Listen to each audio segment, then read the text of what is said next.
Hey everyone, welcome back to Workshop Quick Takes. Today I'm going to try and walk you through the process of almost everything you can do to repair a plastic trim panel in a car, truck, RV, ATV, whatever. I do have a companion video where I did plastic wheel center caps on a Jeep that shows some additional techniques, so if you haven't watched that, you might be interested in that also.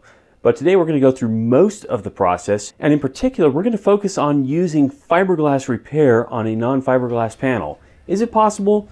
Yes, if you use it right.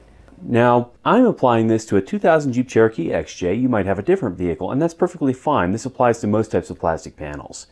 The reason I'm going to all this trouble and showing you this is that I have a 20-year-old vehicle, and there hasn't been a new panel manufactured for this vehicle in 20 years. If I go to a junkyard and get a replacement, going to have the same problems. I might as well try and work with what I've got, even though it's a little bit far gone.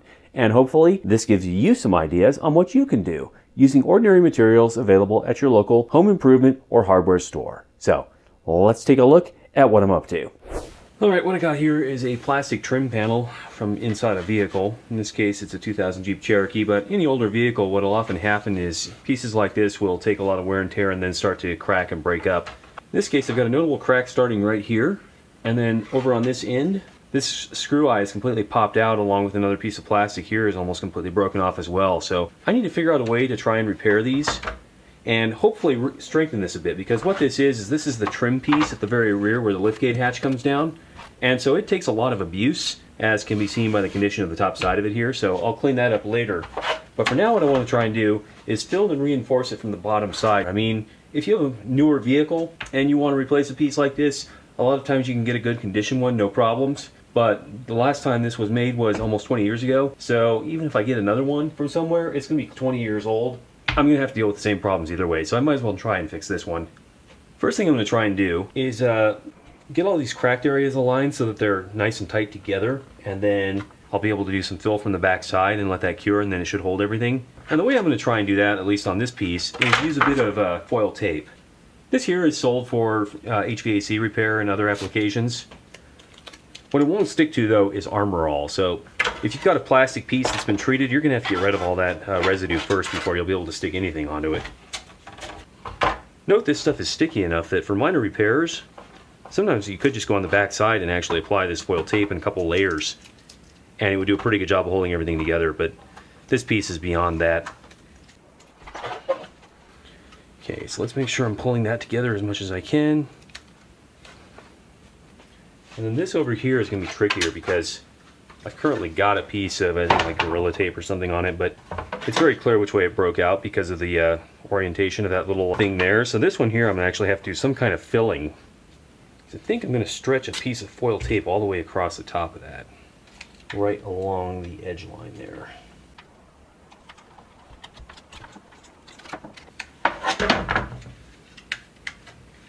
What I can then do later is, I might get some irregularity in whatever I fill this with, but I can come back later, sand it from the top side, and then eventually I'll have to recoat this with like maybe 3M vinyl or, I don't know, truck bed armor or something. Okay, so I've got a nice, fairly good snap there. So I'm reasonably happy with how that's fitting. So when I glue it in, it should be fairly even. I don't want this tape to overlap into the bottom side though, so I'm going to slice it off using a sharp knife. Good enough for now. Same on this side.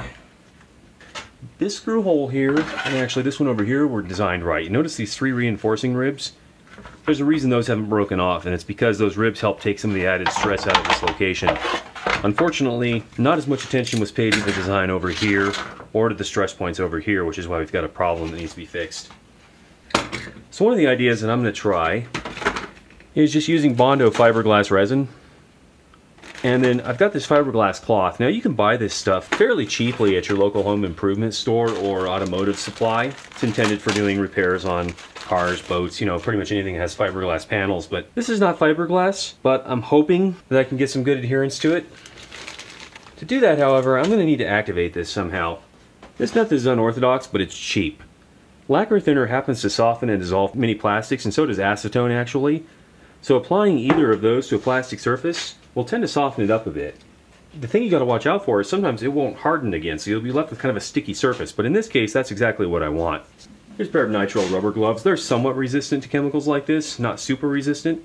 Be better than nothing. Got paper towels.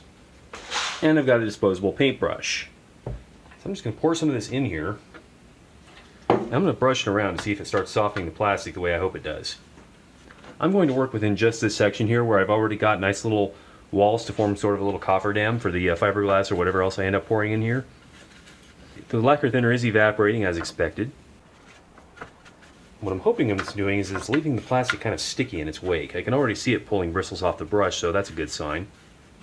Let's try a coarse grit sanding sponge and just see what happens when I rough this up. Because remember, anytime you're working with glues, resins, paints, anything else of that nature, you want a lot of surface area for it to bond to, and that means smooth, glossy surfaces are very poor. You'll get poor adhesion.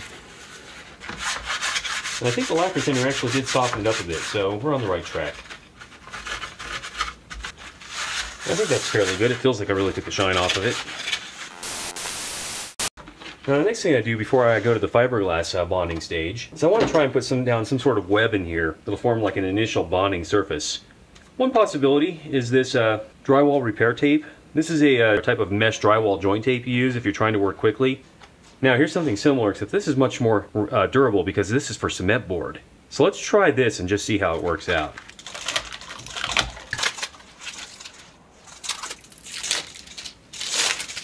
Well, if the tape is as stubborn as the wrapper, it should work great.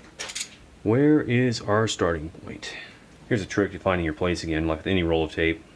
Do that, or you'll regret it. This stuff already has a little bit of adhesive on the back side of it. It's mostly just intended to help it stay down initially while you do whatever other work you're going to do. How do I want to form that in there? I think what I want to do is I want to overlap the side slightly and then cut it.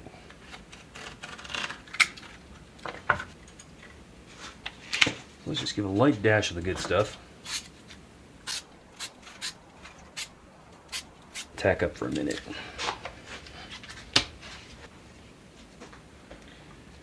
Alright, so where did we have that positioned? Should point out that the cost of all these materials significantly exceeds the cost of getting a couple pieces that might be in somewhat better condition from a junkyard, but the amount of materials I get for the initial investment cost can fix probably most of the interior at once, so I feel okay about it. I also think I forgot to fold over the end there. Okay, this is tacked up pretty much and cured about as good as it's going to get for now. So, let's try cutting some pieces of fiberglass and just see how that's going to work out for us.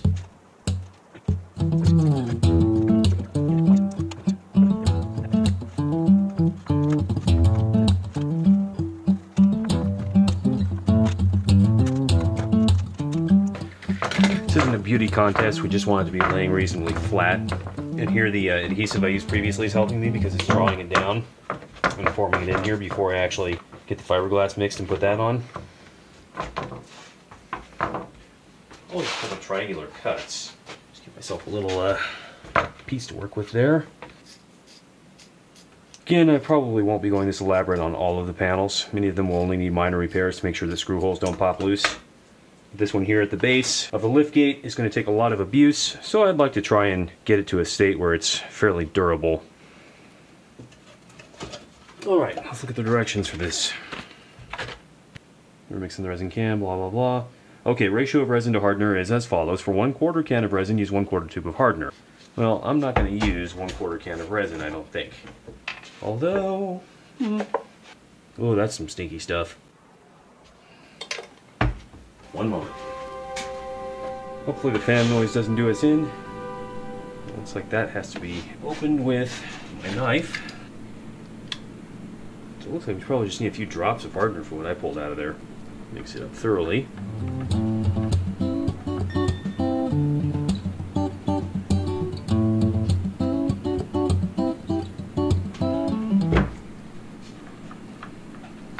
Hopefully that's a good mix.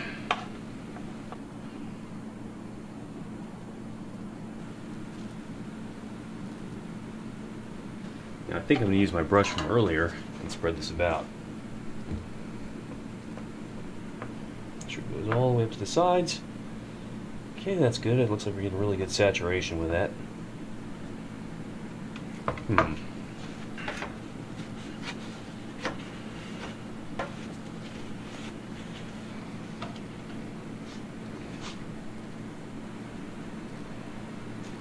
Well, that's a substantial amount of material, and I'm now high as a kite from fumes, so I think I'm going to quit that for the evening. Let that dry overnight, see if it's made any difference in the morning.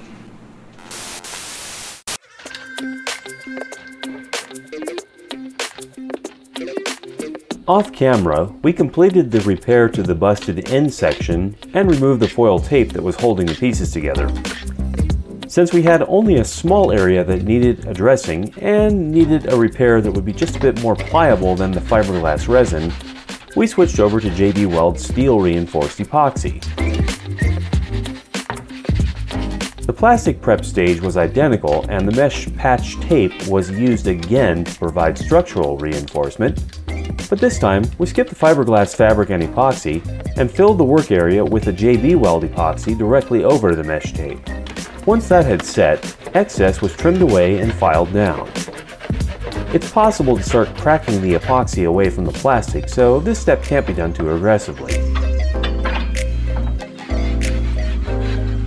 The final step was then to file and sand down the areas on the top surface where the epoxy had filled and protruded unevenly into the surface. Since we had plans to repaint this piece and then protect the user's surface with a vinyl film or similar, the sanding damage to the plastic finish wasn't a concern. Also off camera, we did the same repair to the other end section in hopes that it will never be busted.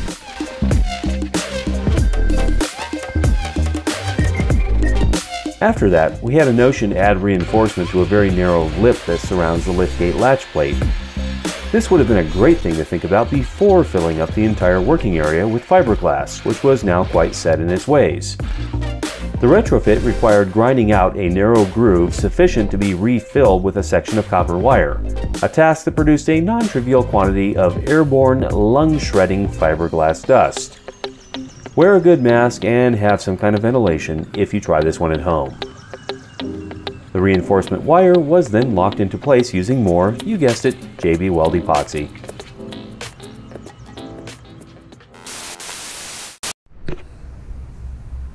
Before going to final finish, a test fit was in order.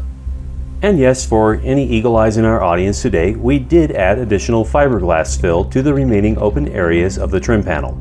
At warp speed, that looks something like this.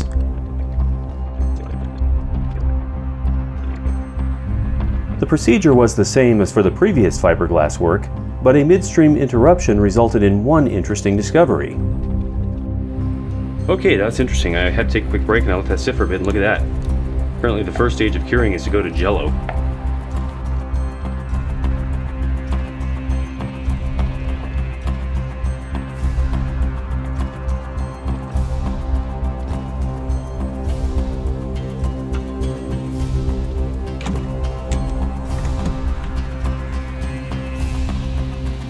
After confirming the panel still fit correctly with all the material we added, it was time to clean up the look.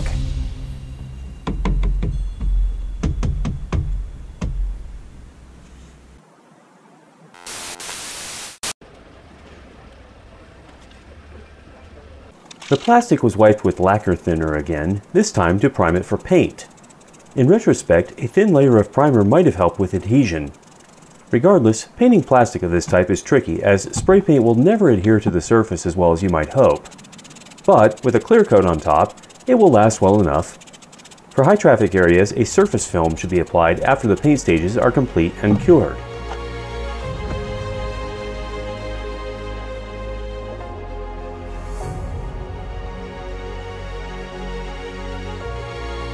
For the clear coat stage, we used SprayMax 2K Clear Matte Finish.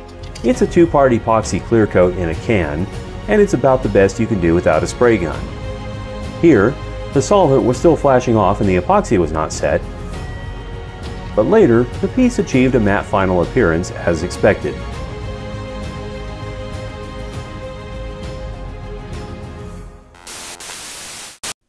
Once the basic repair is complete, your imagination is the only limit.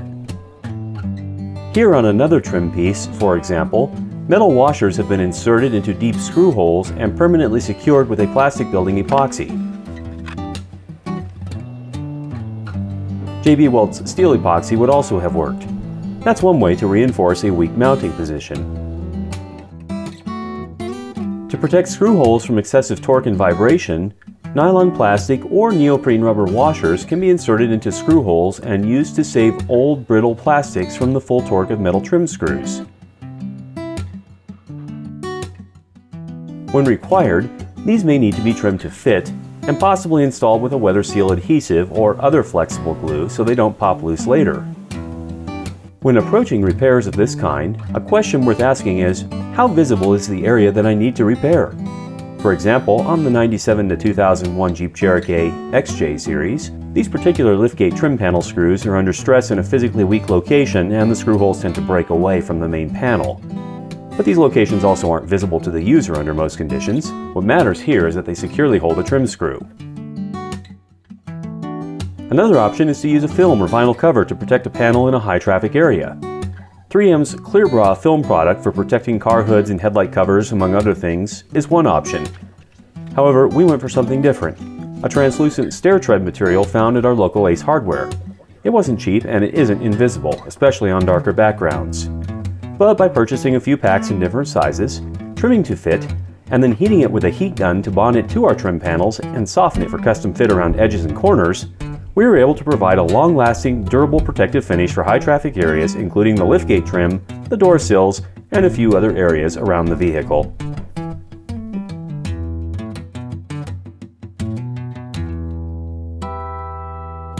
Thanks for joining me for that little ride. This is a little bit longer episode today relative to what we actually showed on camera, but I hope that gives you some ideas on what you can do to repair plastics. You might have something that's broken up and seems to be just beyond help. It's not. You can do something about that, and as long as you're willing to maybe change the look and appearance a little bit and do a little bit of work on the bench, you can avoid having to just discard it or live with it, or replace it with something that's just as old and will break the same way. So, thanks for joining me today on Workshop Quick Takes. Look forward to seeing you again next time, whenever that is.